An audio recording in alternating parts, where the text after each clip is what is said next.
And ladies and gentlemen, that is the wrong screen.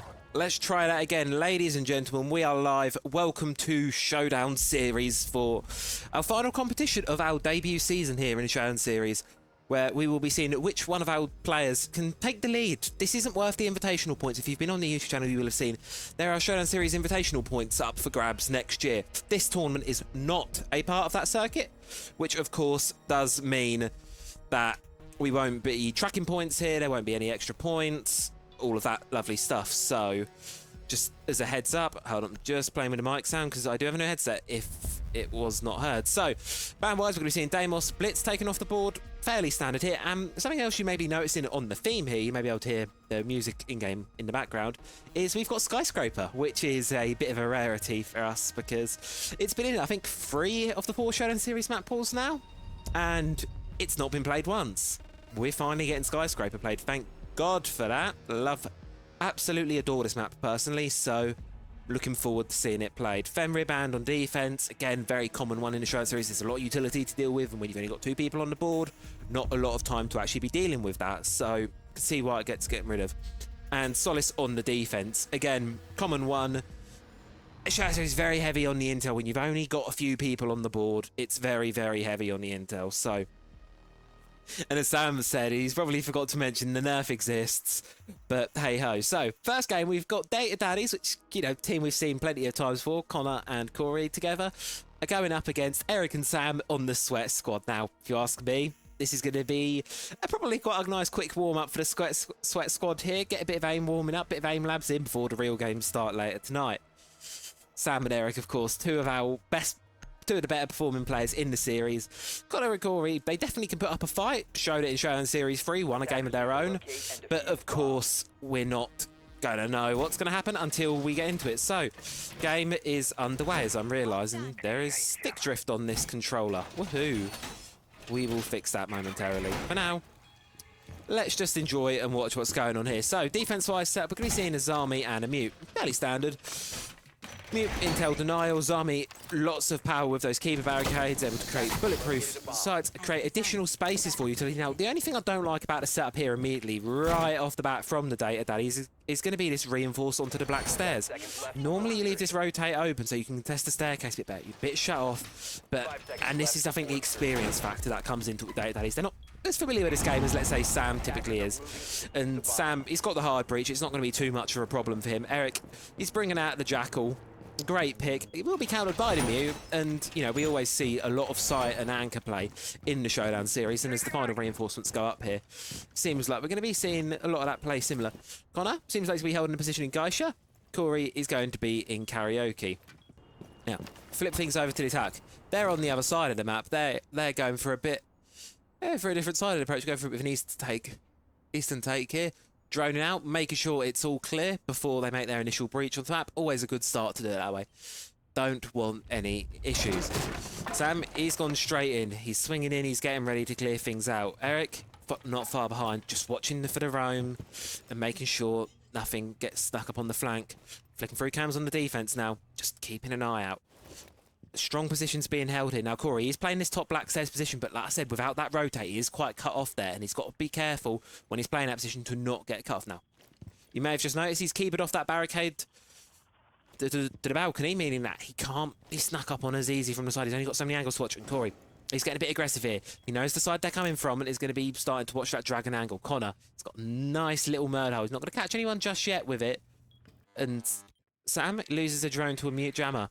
But look, he's got the intel, he's got the know, and he's going to want to do something about it. They know where he is. Are they going to breach and rush Connor? That's the question, Sam. He's priming up for the first kill here. Yellow ping's flushing in.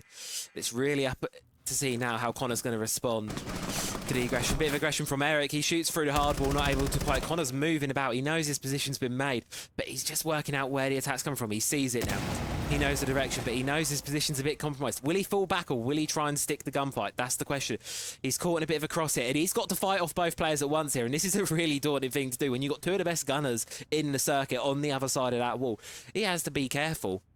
but he's wasting time. He's doing a really good job of it. Sam's just waiting for him to get a bit over-aggressive and peek. That AK-12 is nasty. He sees the corner of the body, sprays, misses. Connor goes for a bit of a bite back. Not able to confirm anything, and he's just sitting there. Now, Connor, he's got a C4 in pocket. It'll be a good time to rip it out here. He sees Eric. He actually takes Eric out. A bit of a tag team with Corey, and now Sam's left 1 versus 2. 40 seconds on the clock. Good amount of time to make it happen. He has the intel on 1, but no, Corner's going to clean it out, and there you go. Data Daddies get themselves a round off the bat. Really good hold there from Data Daddies. I mean, we don't want to get too ahead of ourselves here.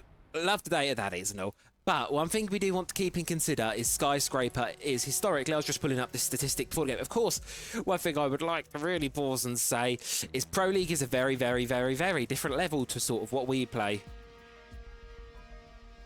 When you look at it, Pro League's obviously, of course, very different levels, 5-on-5, but map statistics do tend to pour over, and Skyscraper is one of the most defender-sided maps in the map pool.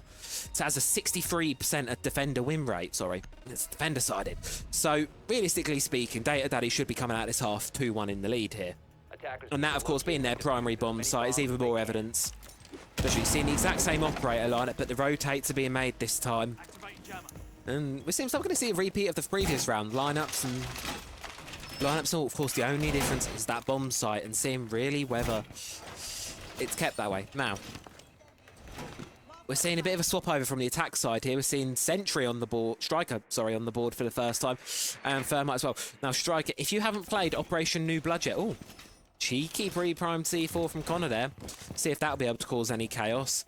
Now, if you haven't played the new season, the recruits have been reworked and they're actually available in Pro League, in custom games now, so you can play them, as well as, of course, ranked and all the other modes. What they bring, utility-wise, they're very, very similar to what they bring before, in the sense of they bring these two, or they're able to bring 2 pieces of secondary utility. That's kind of their thing. It's always been their thing, that's what they're going to continue to do. Sam here is opting to bring impact EMPs for the hard breach, and he's also opting to bring frag grenades, push people out of difficult positions. Yeah, here we go, we're going to see the teamwork, and that Sentry is incredibly versatile, because you're looking at that loadout as well. You've got an M4, which is an insanely powerful assault rifle, but on top of that, you've also got the secondary shotgun, great for soft destruction. Just a Sentry and Striker, both really good all-around operators.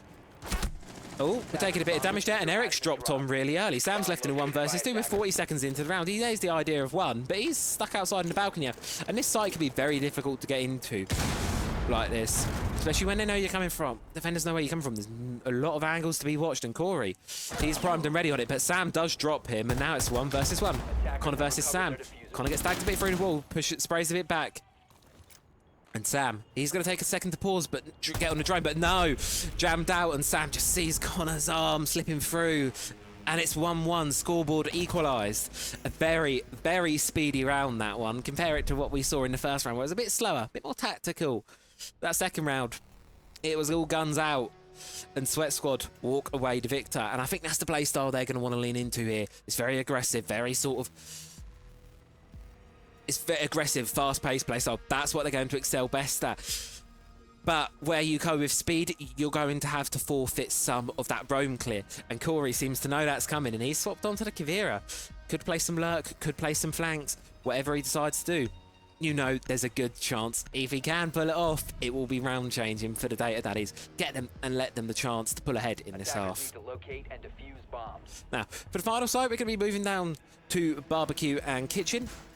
First time we're seeing first floor played all, and Corey straight upstairs, reinforcing hatches. Good shout, Eric. Sam, drone in. They're finding the objectives, and they're going to see the Cade on the board. Hard breach has been a staple of the lineup of Sweat Squad so far, always bringing hard breach on the round. So it's no surprise here that's going to what they continue to bring. However, the Cade offers a significant challenge, because whereas with the impact EMPs, you have to be very precise in their position. So if you aren't able to preemptively drone out those electro claws, you aren't going to be able to remove them. Sam, he's flipping off. He's flipping onto the Buck now. Buck does have impact EMPs available to him. Whether that'll be what Sam opts for in this scenario, we'll see. No, he's going to be opting in for the can openers. So anything that's electroclawed and shocked off, that's not going to be able to be gotten rid of by EMPs. It's going to have to be it's going to have to be from a gun. Now, Corey, he's lurking around here in laundry. He's just trying to find a safe spot, and he hears them coming in now. Now, this is really where it's at. Corey, it's a very high-risk, high-reward play here on the Kavira. You could win the round very early on, or you could die very early and force Connor to be playing a 1 versus 2, which is, of course, not what you want. Gory, he's just going to continue to lurking service behind the bar, just trying to see if he can find anything. Find intel. He's waiting for Connor to give them a ping to say, hey, they're over here. Little does he know, Eric, he's tucked up right outside the objective. Sam, not too far behind. They're just waiting to find the players, waiting to find the intel. And then they'll strike. Connor, successfully there, tucked away behind the observation block. Rarely do we see those used, and we're seeing them to great effect here. Now, it seems to be a bit of a map problem here. As you can see, Connor's stuck outside. Corey, they're helping in.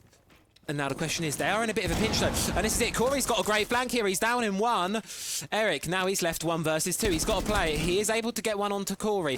And Connor, he's got to take the gunfight, but he's not going to win it. Eric, sweat squad. I mean, what can you say? The gun skill we expect from him there. And he's just able to take the round very well. Now, we swap over onto the other half. It was a very explosive start to the half there. Connor opened it up incredibly quickly and was able to really propel Daddies through that first round. Whereas it's just the gun skill. And keep in mind, it's 2 respective aces if you on the side of the sweat squad. Sam got both kills from a 1 versus 2 position to win the first round that they won, and Eric got the second. Now, you argue Daddies now they're moving on to the harder side now. They have to attack Skyscraper, which is a daunting task. A lot of rat spots, a lot of opportunity for defenders to rotate. It's not an easy task. And we're going to see T Karaoke be our first stop here for the defenders.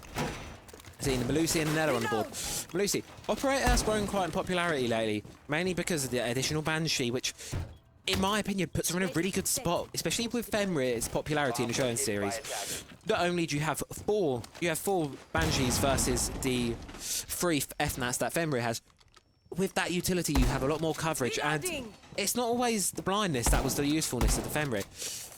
It was very much the intel like they gave away, so being able to have 4 of them again is very, very strong, and they're bulletproof as well. Banshee's a great piece of utility, and with the secondary shotgun she has now, it's great. Of course, Eric on the Ella, time-stapled fragger. She has impacts back. Eric's not opting to bring them here, but they're always a good option. Connor, tried and true. Flores, Corey on the buck as well, bringing a bit hard reach and even more soft destruction now.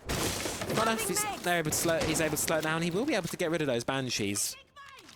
But that's, of course, he's got to get in a position where he's able to do so, and he's got to find them first, because as Roteros, they're on a timer. You can't just send them straight in blindly. You have to really think about where you're going to put them. Now, let's see the first change to Geisha hard breach wall. It's going to be no problem. There's no denial on the side of Sweat Squad, so it'll only be a matter of time before Daddies. Yep, there you go. Corey's going to hop in, pop the can opener, get it open. Sam, he's holding this Geisha position. This is now his job to defend it. This is where you're going to want to see him go. Geisha walls popped open, Rotero drones going in, and first Banshee's being taken off the board. Sammy's watching the angle quite tightly, and the question is, do the Daddies know he's hidden in this room? If they don't, he could very easily get some kills. Corey, he's going to challenge it, and no, they do not know Sam's there. And it's a trade back from Connor, 1 versus 1 now. Eric, he's just got to hold sight. He's got 2 minutes to do so, and he's going to start to challenge Geisha. Connor, he gets the right idea. He's going to send the drone in, try and find out where Eric's hiding. There he goes. He finds Eric. Rotero's going to go off. Going to open up a bit of the wall, but not going to be able to really get any utility. Eric, he's falling back into Karaoke, falling back in sight. Connor's hopped in Geisha. Flashbang's going to go in round the corner. The question is, does Connor know where he is gone? He's going to see the punch hole.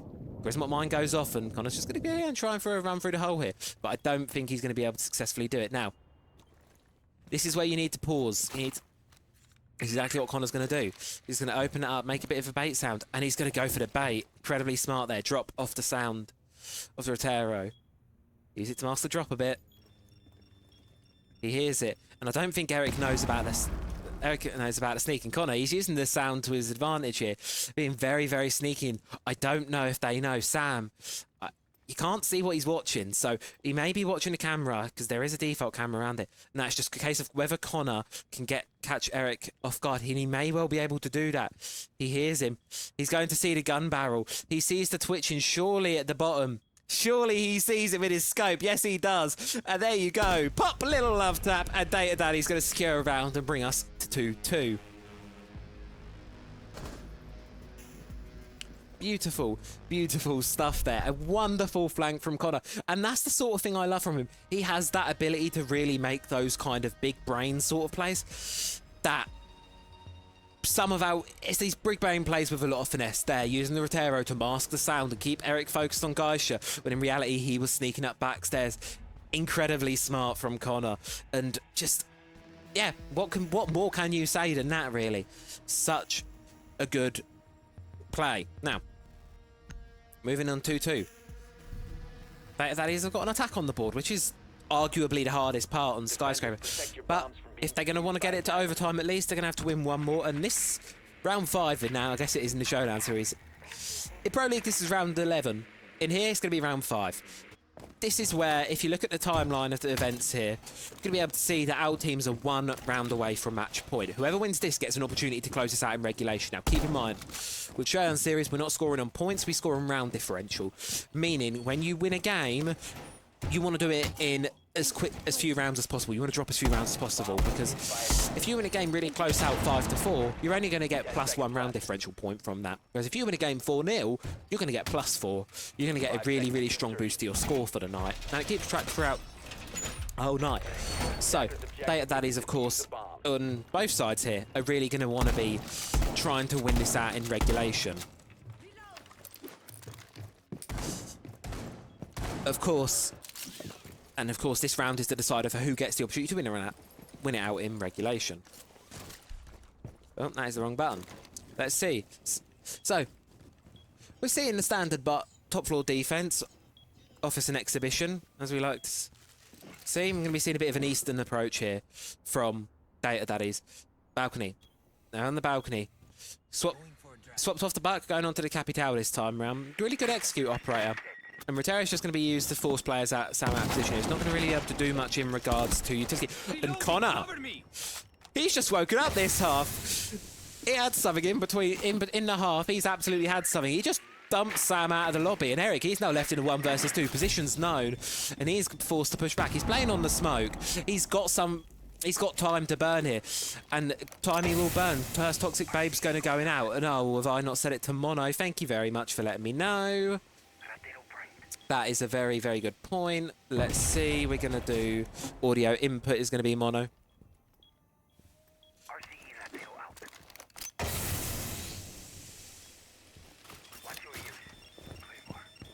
There we go. We know. And we're back observing the game in the proper configuration. This is why we do these test streams. Very helpful. Eric, now, let's get back into it. Eric, 1 versus 2. Half the round to go. Flashbang going to be going in. Sammy does have a camera on site. You can watch some of it. Now, Eric, seems like he's just pausing. He's just trying to work out where the assault's coming from. But he doesn't see the drone that's showing him. His position's known to the side of Daddies. Connor's going to go in and get the kill. Second for him in the round, getting him the ace. And there we have it. Daddies, match point in their grasp. Do they take this on a 4-2? Do they take this 4-2 lead? And does their 4-2 curse in the Showdown Series continue? That's the question. We've seen it for a while now. I think this would be the 5th game in a row that's ended in a 4-2 scoreline. And if you weren't here for Showdown Series 3, we had this wonderful issue where it ended up on ended up with a 4-2 half literally across the board.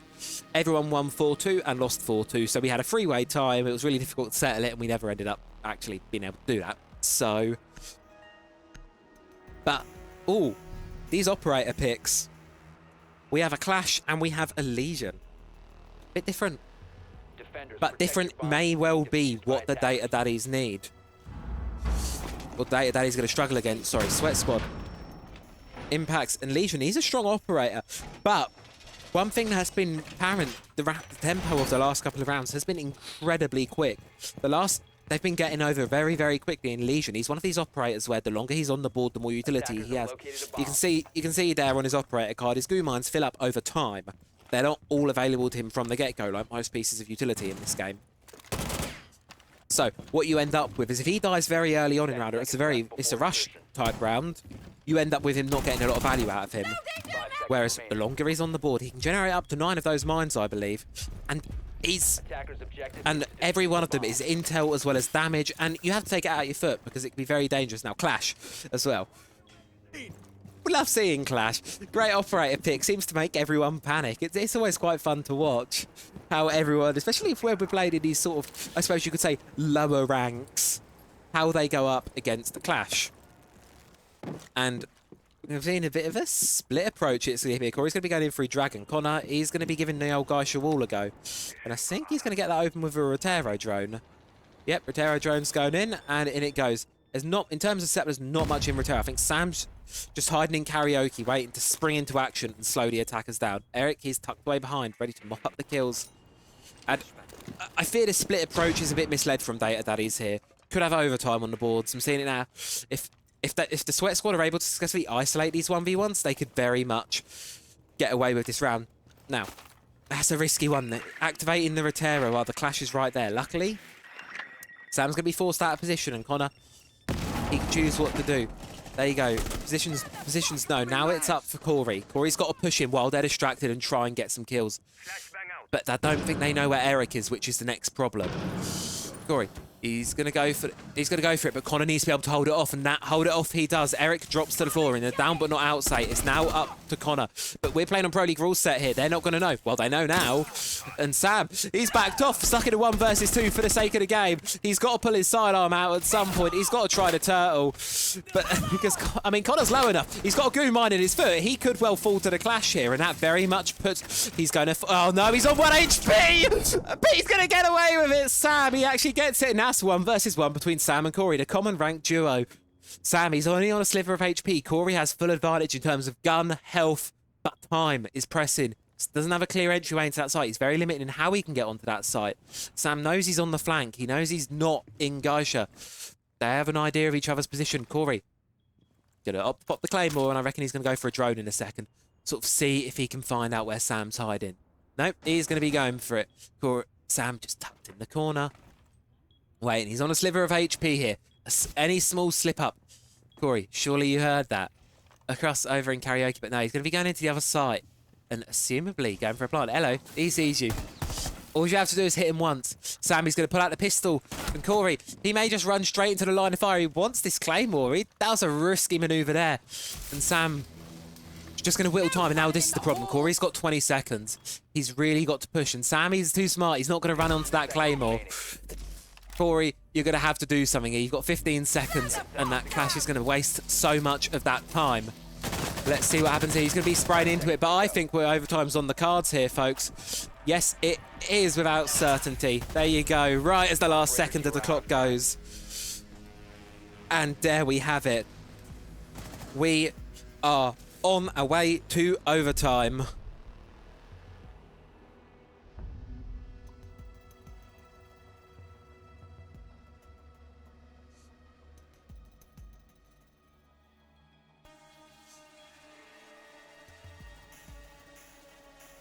Now, so, it's been a closer game. Remember, I said at the start of this, it would be a very one-sided affair. We did think the Sweat Squad going into this would be able to dominate over this. But Connor, he's really having a great game here. The highest rated player in the lobby at the minute. 7 kills.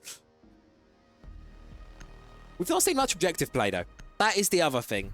We've really not seen a whole lot of objectives. It's all been kills. I mean, time wasted it there. And as I said, that was... I think that was where Sweat Squad ran around, as I said at the start of it.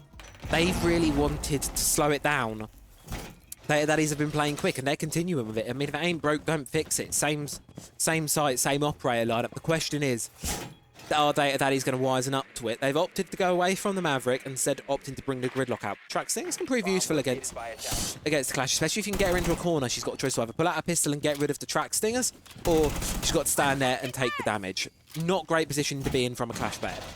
Now, I'm going to be looking to the 2 players with negative KDs in the lobby here. We're looking at Corey and Eric. Which one of them wakes up? Which one of them really is able to push this game beyond and onto another chance at match point? Connor is swapped off the Flores and he's going for a Capital. Different from him, he's normally always on the Flores, but Capital's a great pick. And that fire, and it seems like they're really targeting the Clash here. Daddies knew the Clash was what they struggled with, so why not pick an operator lineup that's going to be really, really heavy on getting rid of it. Sammy's playing a similar position to what he was before, tucked away in the little connector to Geisha and just waiting for someone to lay aggress onto him. And Geisha's been a real central of focus. I mean, it always is on Skyscraper. Geisha, this little room here, it's always been a centre of attention. The window's going to be getting open. Sam's getting ready and primed. And they're going to know the clash is there right off the bat. Eric, he's tucked away in the other side. He's tucked away in tea room.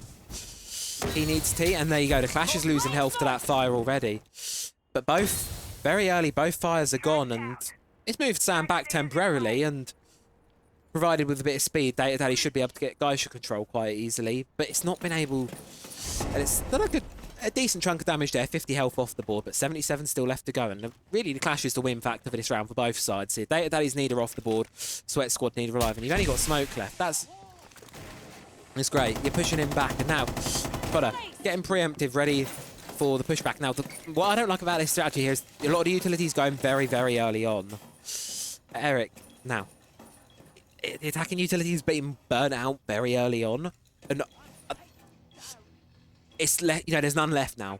Effectively, the only thing they've got left in their pockets is one of the Capital smokes, which isn't going to really help you deal with the clash. And Sam's not going to push forward. To be fair, the one issue is when you're boxed in Geisha, you're boxed in. It's very difficult for Daddies now to be able to get some other control on the map. They need to find an opener somewhere. They need to get one of the kills, and it's not going to happen. Eric's just going to mop up anyone there being aggressive. He knows where one is. He's going to spray. Connor, he's low health, trapped in the corner. Sam's going to get the machine gun out, and Sam, there you go, gets it. And Sweat Squad, they're on to match point. For the first time in this series, they're on to match point. They're taking the lead yet again. And Daddies, they go onto the defense. And as you know, going into this, I said historically, the attack is the weaker side on Skyscraper. It seems to be in the other case here. More attacking rounds have been won than lost here. We've had 3 defensive win, 4 attacking wins so far. Will the defensive side prevail here? Who knows?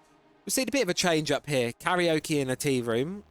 New normal. But in the castle. Sam, he's opting for the gridlock this time around.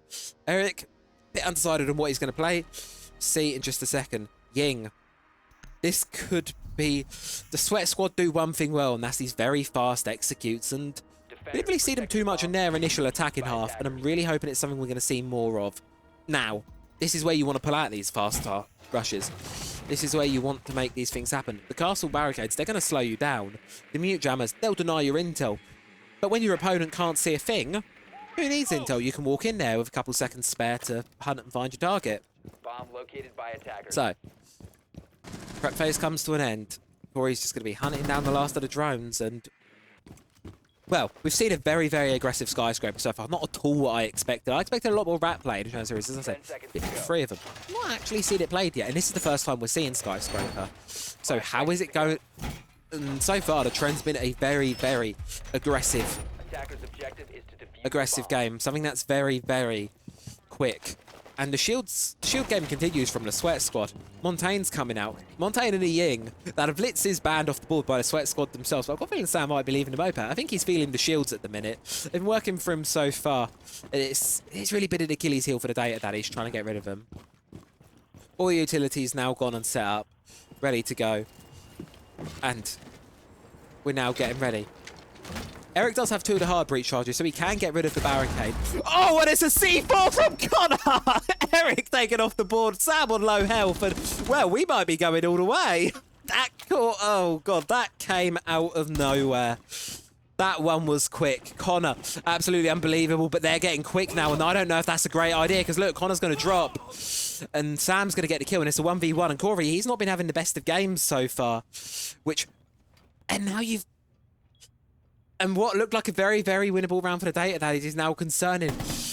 Don't get me wrong, Sam's low. 1 hit from that UMP. It does hit like a truck. It fires slow. It's just going to take 1 bullet for Corey to do it. But if Sam can get his melee off, he could do it now. Corey, he's going to do it. He's going to be able to hit it. And Corey's going to be able to get away with it. The second kill of the game when we needed it most. And we're going to go all the way to 9 on this Skyscraper. Well, as I said, what we thought was a very one-sided game is something very, very close now. Overtime, match point. So, the key is, take away from this, obviously you're playing this tournament as a solo, you're getting your round differential as an individual. Regardless of whether you win or lose here, you've done a very good job to be able to bring it to a +1, -1 round differential. You lose here, it isn't necessarily the end of the world. You've gotten to this position where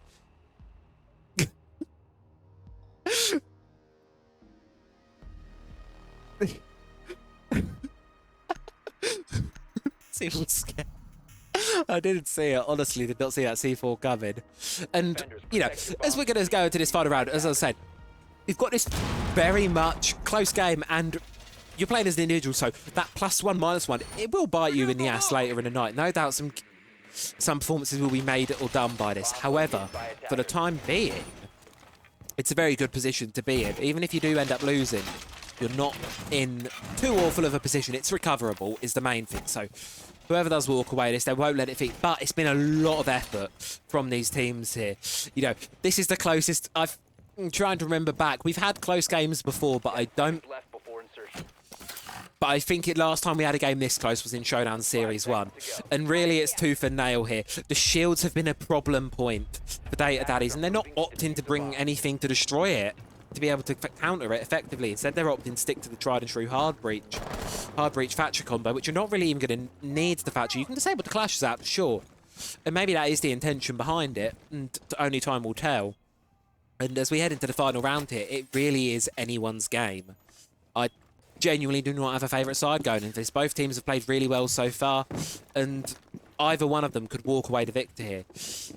To ask me, it's really on who gets an opening pick. 1v2s have been very, very difficult to come back from here from. Sam's been the only one to be able to win one of those. So we're in this position of really who gets the first pick. Now, Connor is going to start to hopefully do some work on the balcony wall here. There you go. That's going to start to be open. It's all about pressure points here. Opening up as many angles, I think, here. Keep Sweat Squad guessing and watching now. That Clash is a portable drone, basically. But the problem is, if she's caught facing the wrong way, she also dies very, very quickly. Bit of spray through the wall there. And now, let's see what the Daddies do. Let's see who they provoke first. They need to try and isolate one here. I think that's the key. You either want to try and isolate the Clash or isolate the player who's going to be playing off the Clash. Eric, he is a bit further away. He's in exhibition. Sam's not far off, but he's not going to be able to watch all the same angles. Eric, his position's made, so he's going to move. He's going to rotate. And it's just a bit of a pause here. Problem is, there's only one drone left on the board for Daddies. It's in Corey's back pocket. And Connor, he doesn't know it, but he's looking right at Eric. He doesn't know it. If that drone finds him and there's a yellow ping made, very, very quickly, could Connor get a nice little freebie. There you go. Yellow ping's going to be made. No, no yellow ping.